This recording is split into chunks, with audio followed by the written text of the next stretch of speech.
इदारों को ठीक करने से पहले सियासतदानों को अपना घर ठीक करना होगा। आवाम का मुतफ़क्का फैसला है, कोई भी हो लेकिन इसहाक डार वजीर खजाना ना हो। चेयरमैन पीपल्स पार्टी बिलावल भुट्टो का डॉन न्यूज़ के प्रोग्राम न्यूज़ आई को इंटरव्यू। लीगी रहनुमा इसहाक डार का बिलावल को भांजा करार देकर जवाब देने से गुरेज।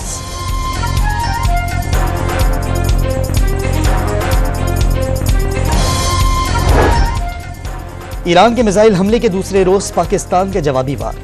ईरान के सूबे सिस्तान में दहशत गर्दों के ठिकानों पर टारगेटेड हमले, 7 दहशत गर्द मारे गए।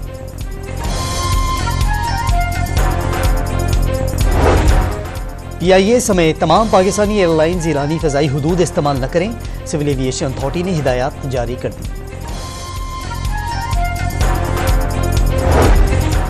और तोशाखाना और 109 मिलियन पाउंड रेफरेंस के जेल ट्रायल के खिलाफ दरखास्तें समाअत के लिए मंजूर।